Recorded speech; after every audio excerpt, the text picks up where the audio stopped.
Living with chronic pain is a complex experience that goes far beyond physical discomfort. It can affect our emotional well being, our relationships, and our overall quality of life.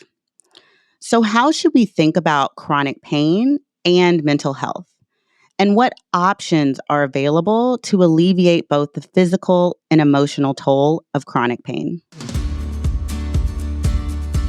Welcome to the Healthier You podcast. I am Dr. Ashlee Williams, and today I'm talking with Dr. Gregory Kahn Arthur, a board-certified pain management specialist at Kaiser Permanente, about the relationship between chronic pain and mental health and our options for treating both. Dr. Kahn Arthur, thank you so much for being here to discuss this important topic. Thank you very much for having me, Dr. Williams. It's great to be here. I really appreciate it. So let's start out talking about chronic pain, mental health, struggles like depression and anxiety. And how does chronic pain and mental health go together?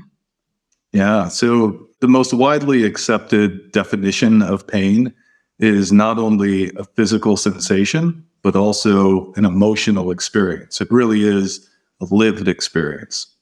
At its essential core, pain is really a function of our body to warn us when something is damaged or maybe dysfunctional, and it causes us to focus our attention on what is causing that pain. So in essence, pain is really a way for our body to get us to change our behavior and our attention towards something that possibly needs addressing. Right. And it can be different for everyone, right? It's very subjective. Yeah, absolutely. I mean, there are many different reasons for pain, and many people experience pain in different ways. Depending on what the underlying cause is of the pain, it can be sometimes constant, or it can be intermittent, it could be seasonal, or it could be related to very specific activities. So it is important to kind of understand and appreciate how each person's experience with pain is different in order to approach treatment.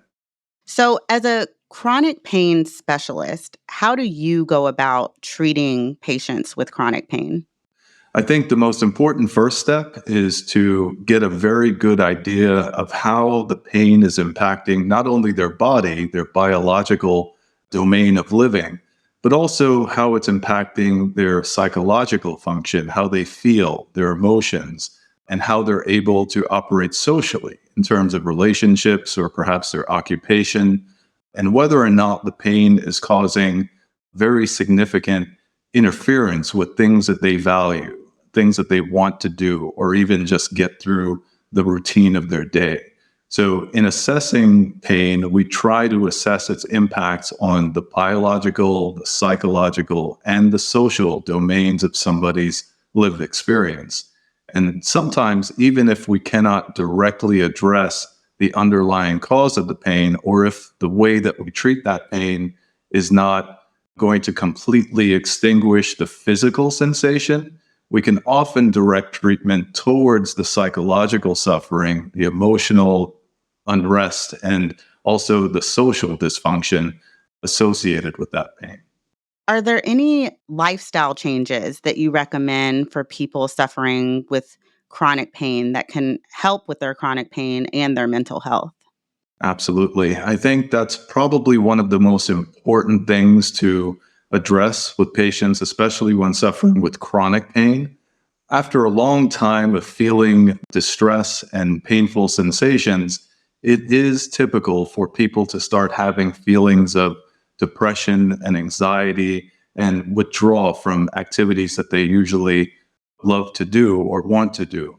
So oftentimes we have to address lifestyle adaptations and changes so that the patient can concentrate on the fundamentals of their well-being. And these things include the very basic functions of living, including how we eat. So diet can be very important. I often tell patients that medicine is probably overrated because the most important medicine is the food we eat. So sometimes addressing our diet can have a profound impact on how pain feels in our body and whether things get inflamed or not.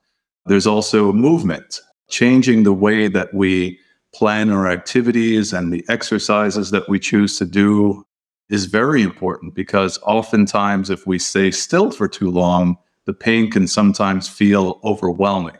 But by movement and by practicing regular exercise, you often can reprogram the nervous system to feel pain less and to feel the sensations of the movement and the strength that you get from that activity more.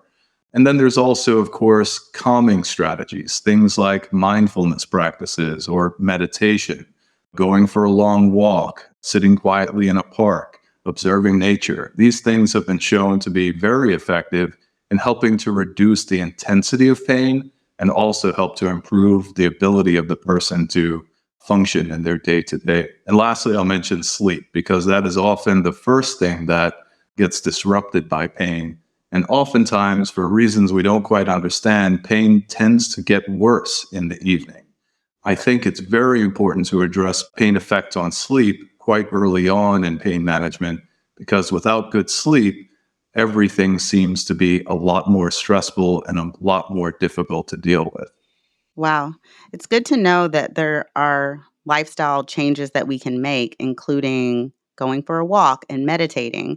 I know at Kaiser Permanente, we offer our members the Calm app, which is a great app to help with meditation. That's really helpful information. Is there any advice that you would give to a patient when talking to their physician about their chronic pain or advocating for themselves about their pain, or how to partner well with their physician when coming up with a good regimen for them to manage their chronic pain? Yes, absolutely. I think it's important, first and foremost, to prepare for your visit with your doctor, to provide them as much information as you can about the quality of your pain, what it feels like, using descriptive terms like maybe it's a burning sensation or a sharp sensation. Be as descriptive as you possibly can about what the pain feels like to you and where you're feeling that pain. I often recommend patients keep a pain diary. So writing down on a calendar or in a date book your experience living with that pain, and maybe even a little bit about what that pain is keeping you from that you want to do. Because oftentimes we can find ways to adapt our behaviors and help to strategically treat that pain during times that you want to do certain activities. Yeah, that's great advice to keep a diary, because I think a lot of times we have trouble describing what symptoms we're having. So, like, keeping a diary in the moment to describe it will help set you up better for your appointment. Absolutely. Because our memory is not perfect. We often forget, experiences and even what I ate for lunch yesterday. Right. But it is important to keep a note of what you're feeling and when you're feeling it, so that when you describe this to your physician, perhaps they can pick out patterns and ways to address and interrupt those cycles of pain. No, that's great. Well, this was really helpful information. I really appreciate your time today. So, thank you for all of this great information. We learned a lot about the relationship between chronic pain and mental health. And here are some key takeaways. One, the relationship between chronic pain and mental health struggles like depression and anxiety is very complex. So, if you are experiencing chronic pain, it's important to talk to your doctor for individualized guidance. Two, there are many ways to treat the symptoms of chronic pain, including medications, therapies, and importantly, lifestyle changes. When exploring treatment options, look for methods that serve both your body and your lifestyle.